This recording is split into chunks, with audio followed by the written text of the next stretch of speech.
David, Happy New Year to you. Thank you. The team news for this one, can you update us on Zuma and his mix of illness and injury issues now in the past? Yeah, well, Mick's had a bit of illness, which I think a lot of people around the country have had at the moment, so we hopefully Mick's okay, and Kurt, he's doing well, but he's not available yet for this game. What about Naif Fagerd, who of course had a great World Cup, hasn't played for you yet in the Premier League or started for you in the Premier League? Is he under serious consideration of starting this one, do you think? He is, but he's getting himself back at the moment, and he's getting himself back ready. As I told you, he picked up a virus when he was in the World Cup, and obviously picked up an injury which didn't help either during the semi-final, but or just before the semi-final. But he's back training and building himself up. Yeah. How big a player could he be for you this year, do you think? I think he's really important, but again, it's a new player we've introduced with many others.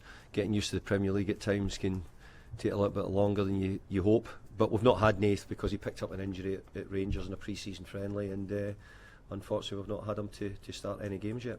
So David, after Brentford, how big is this match for you and the club after 5 straight defeats?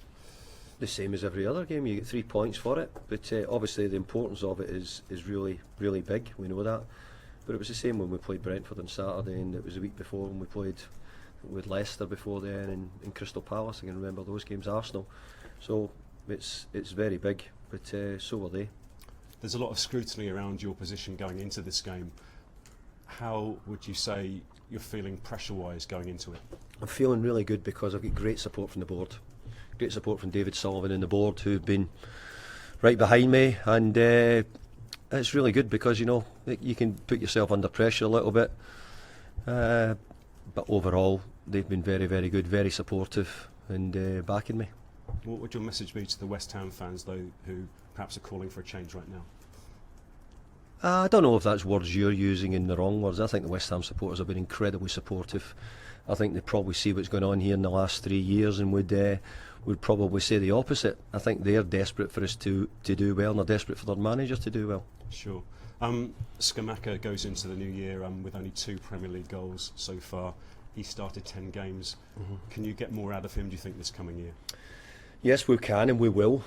But I've said a few times, I think it takes some players times to settle into the Premier League.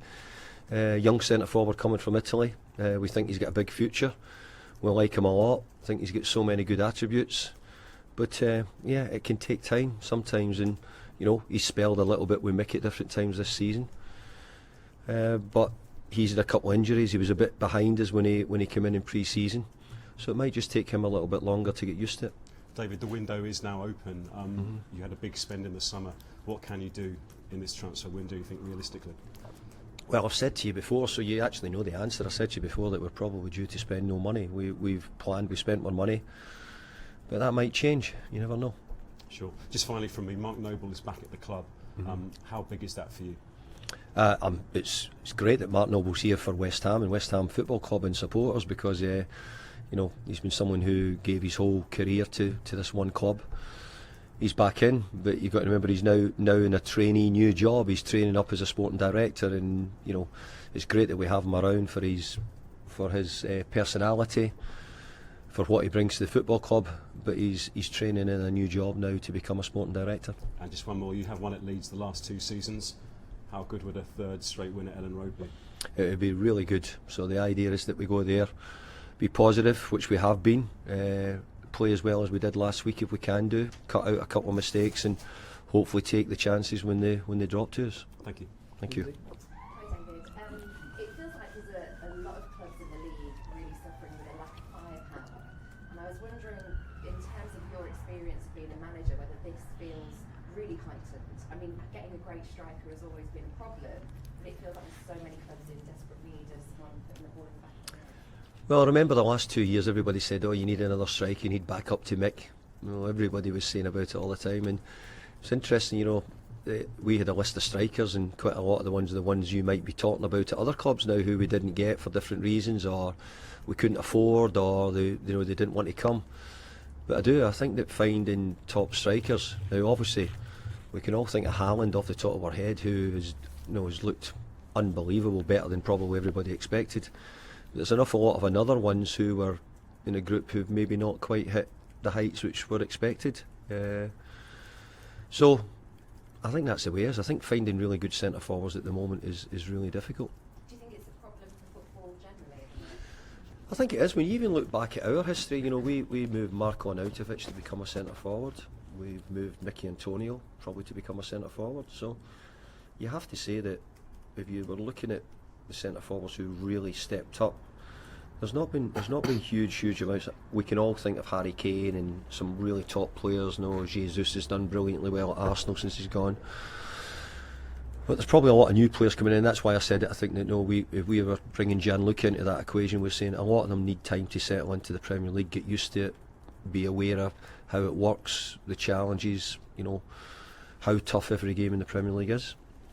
Also, knowing that, does it also mean that despite having some amount of pressure around you, you know that that's being spread around and we're not at the halfway point of the season yet? No, we're not at the halfway point. The way it's worked out, sometimes we feel as if we've got there. We're not halfway through the season yet. I mean, really, if the World Cup hadn't been on, then we wouldn't be at the games at Christmas time yet. So we have to buck up. We have to do better. We have to play better. We have to find a way of winning games, which is the key. I've came in this position twice before, and we've done a very good job. I don't think we're in that position because I think we've got a good team. I think we've got a better team now than we've ever had. So we just need to show that form. I did notice a few fans speaking about Declan Rice and his body language in the last game against Brentford. I wondered whether that's something you picked up on. Sorry, where did you hear them speaking? On different forums and. Sorry, I don't listen to them. Sorry. I'm all over them.